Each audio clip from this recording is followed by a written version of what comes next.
ఈరోజు చూసుకుంటే మనం అన్న ఎన్టీఆర్ గారి విగ్రహానికి మనం ప్రారంభించుకోవడం చాలా గొప్ప విషయం. శ్రీశైలం వెళ్లే దారిలో అన్న ఎన్టీఆర్ గారి రాష్ట్ర అభివృద్ధి కోసం పేదల కోసం కష్టపడినటువంటి ఆ మహానాయుడు విగ్రహాన్ని ఓపెన్ చేసుకోవడం గొప్ప అదృష్టంగా భావిద్దాం.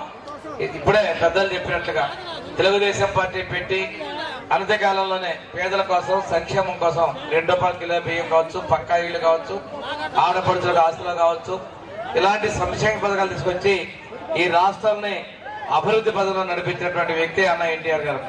తెలుగు ప్రజల ఆత్మ గౌరవాన్ని కాపాడింది అన్న ఎన్టీఆర్ గారు. అదేవిధంగా వారి అడుగుజాడల్లో ఈరోజు చంద్రబాబు నాయుడు గారు, మన ప్రీతం ముఖ్యమంత్రి గారు, యువ నాయకులు నారా లోకేష్ గారు కూడా తెలుగుదేశం పార్టీని ప్రజలకు మరింత చేరువ చేసే విధంగా కార్యకర్తల సంక్షేమంతో సహా ముందుకు తీసుకెళ్తూ పార్టీని రాష్ట్ర అభివృద్ధి కోసం ముందుకెళ్తా ఉన్నారు.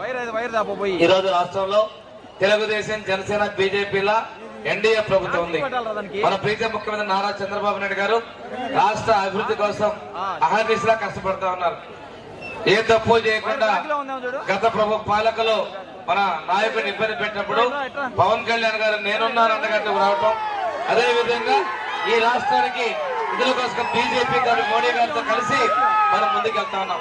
ఇప్పటివరకే పెద్దలు చెప్పారు, ఈ ఎర్రగొండపాలెం ప్రాంతంలో కనీసం విద్యుత్ చూడని గ్రామాలకి విద్యుత్ ఇచ్చింది ప్రీతమ ముఖ్యమంత్రి చంద్రబాబు నాయుడు గారు సారథ్యంలో ఇచ్చాం.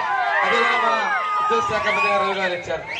ఇంకో విషయం, ఈ ప్రాంతంలో 2 ఎస్సీ హాస్టల్కి కొత్త నిర్మాణాలకి అదనంగా రిపేర్లు కలిపి 6,80,00,000 రూపాయలు సాంఘిక సంక్షేమ శాఖ తరఫున మంజూరు చేశాం. ఈ ప్రాంతం నుంచి మంత్రులుగా చేశారు, ఈ ప్రాంతం నుంచి గెలిచారు. మీరు ఎందుకు చేయలేపారు అని అడుగుతా ఉన్నా, ప్రజలు కూడా అడుగుతా ఉన్నాను. మేము సాక్ష్యాలుగా మీకు కనిపిస్తున్నాయి. అటువంటి వాళ్ళు వద్దు. మీకోసం అండగా ఉండేటువంటి తెలుగుదేశం పార్టీని మీరు గెలిపించాల్సిన అవసరం ఉంది. ఇప్పుడే మన రవి గారు చెప్పినట్టుగా ఎలక్షన్ బాబుని రేపు మనం గెలిపించుకోవాల్సిన అవసరం ఉంది. ఇక్కడ ఒక అతను గెలిచాడు, మా సింగరాయకుడి నుంచి వచ్చి గెలిచాడు. ఏమన్నా పని చేస్తారడా? మీరు ఎందుకు గెలిపించారు? ప్రాంత ప్రజలు ఎమ్మెల్యేగా వచ్చి అసెంబ్లీకి వెళ్ళమంటే ఏనాడన్నా వచ్చాడా? దొంగతనంగా రిజిస్టర్ సంతకం పెట్టిన పదవి పోయిందని వాళ్ళు కావాలా? రేపు మళ్ళీ ఆ 11 మంది రాజీనామా చేస్తారంట. అసెంబ్లీకి రాను రాజీనామా చేసేది ఎందుకు అర్థం కావట్లా. మీకు రేపు 11 కాదు, మీకు వచ్చేది 0 అనే విషయం కూడా తెలుసుకోండి.